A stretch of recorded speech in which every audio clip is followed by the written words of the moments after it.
Alright guys, so I just wanted to do a quick update going over the playoff standings. Of course, we've got 3 races now in the regular season before the postseason playoffs begin. I wanted to go through who is through, who is on the bubble, and who is likely to miss out, as well as those that are likely to get into the postseason playoffs. So if you don't know how the playoff system works in NASCAR, it's effectively thus. Basically, if you get a win in any Cup Series event, if you are a full-time driver and competing every single round of the season without any kind of like notable exceptions or anything like that, you get into the playoffs. If you win, you're in. That's effectively what it is. And there are 16 playoff spots altogether up for grabs. Now, if you finish in the top 16, normally you would get into the playoffs. In theory, that is what should happen. But if a driver from outside of the top 16 of the regular standings manages to win a race, that effectively pushes the playoff line further up the table. So as things stand, we have the following drivers who have qualified for the playoffs by winning at least one race in this season so far. These are William Byron, Chase Elliott, Kyle Larson, Denny Hamlin, Christopher Bell, Ryan Blaney, Chase Briscoe, Bubba Wallace, Joey Logano, and Ross Chastain.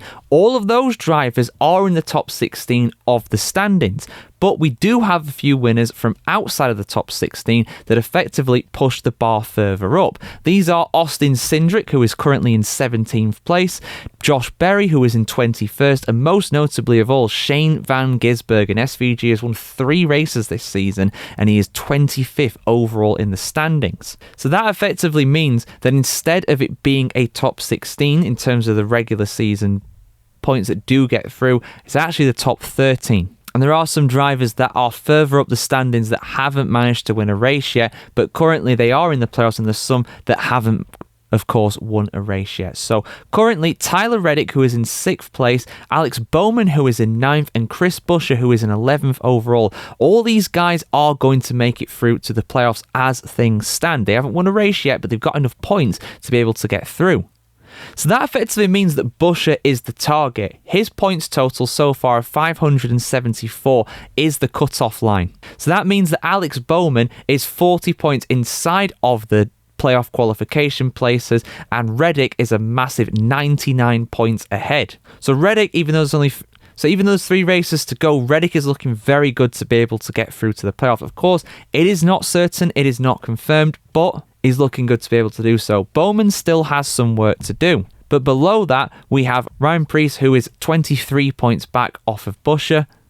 Kyle Busch is 73 points. Ty Gibbs is 87. And then it's AJ Allmendinger on 118. I'm sorry for the Dinger fans out there, but unfortunately, I think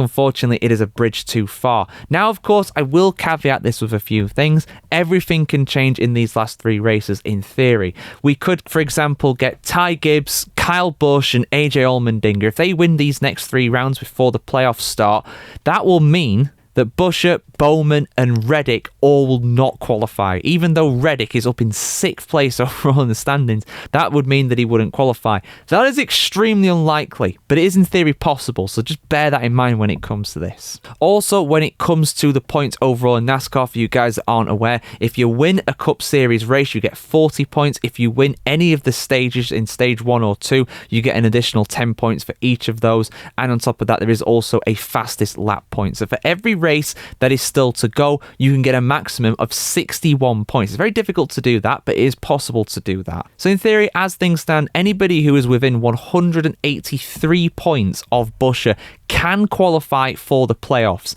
Again, very hard to do. That is basically relying on people like Preece, Busch, Gibbs, Allmendinger, Buescher, all not to score any points throughout the remainder of the season, which is just not going, all to not score any points in the next 3 rounds, which is just not realistically going to happen. But yeah, like I said, Reddick is looking good to be able to make it. Bowman's still got some work to do.